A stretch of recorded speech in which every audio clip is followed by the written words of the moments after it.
This is part 100 of ASP.NET MVC tutorial. In this video, we'll discuss what if CDN is down. This is continuation to part 99, so please watch part 99 before proceeding. There are several benefits of referencing a resource from a CDN.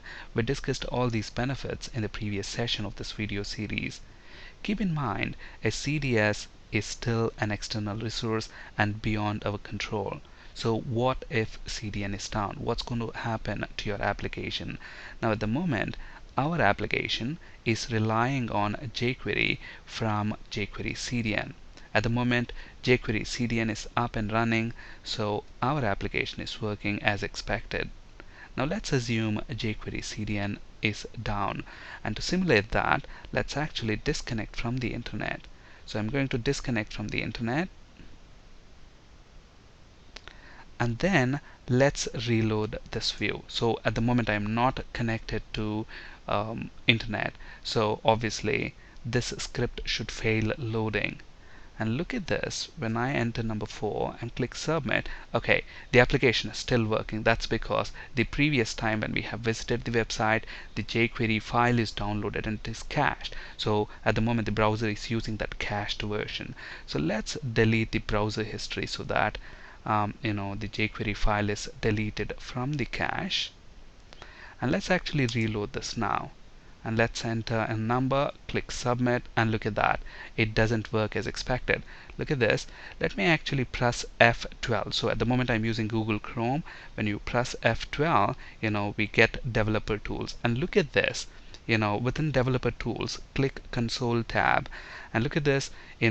Code.jquery.com, and this version of the jQuery file failed to load resource. And since jQuery file failed to load the resource, dollar is not defined. So we have two errors and our application is not working. So if CDN is down and if you're loading a resource from a CDN, your application is not going to work the way you expect it to work. Okay, so we need a mechanism in place to fall back to use a local copy of our jQuery file in case if CDN is down. And to achieve that, all you need to do is check a property of the vendor object jQuery. If jQuery is downloaded, then that property will be true. If that is not true, then we are going to write the script tag onto our page. Okay, so we are dynamically writing the script tag, and if you look at the script tag, it's very straightforward. So we are setting script source equals the path for your jQuery file that's present on your web server. And then if you look at here, for the closing script tag, instead of using an angular bracket there, we are using this hexadecimal character \x3c. So \x3c is a hexadecimal representation for less than symbol. Let's actually look at that in action. So here is that code. So let me copy that and then paste that right here. Now look at this. Here we are using hexadecimal code instead of angular bracket. You may be thinking why, because if I use this less than symbol there, the angular bracket, look at that, that is treated as a closing script tag. We don't want that to happen. We want this expression to be evaluated, this line to be written at runtime dynamically depending the value of this property. Okay, so since we don't want to treat that as a closing script tag during design time, we're going to use that hexadecimal character. Okay, so now let's go ahead and run this. So we are still disconnected from the internet.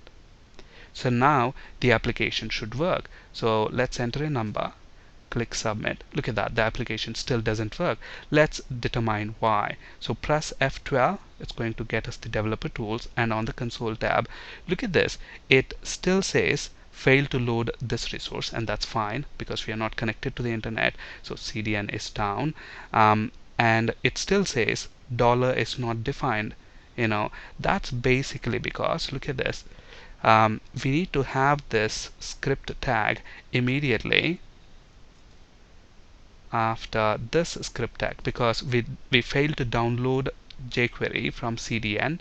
So try to download, use the local version of the jQuery file. Okay, the reason why our application is still not working is because, look at this, we had this code right here. So this custom JavaScript is making use of the jQuery library, okay, and we are loading our jQuery after our custom JavaScript, and that's the reason why it's not working. We need to have this before we actually use the jQuery library.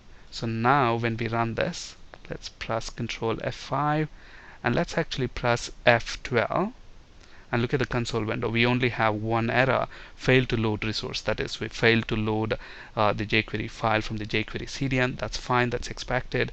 But now our application should continue to work. So click submit. Look at that, number is even, and if I enter an odd number, it still has to work. Okay, now let's actually go back and turn on the internet connection. Okay, so now when we run this application, since the CDN is up, we have the internet connectivity up, so our application should be able to connect to the CDN and download the required jQuery files. Now when I press F12, we shouldn't have any errors within the console. So this proves that at the moment our application is using the jQuery library from the jQuery CDN and not the local version. So a very simple trick to fall back to use the local resource when CDN is down. That's it for today. Thank you for listening. Have a great day.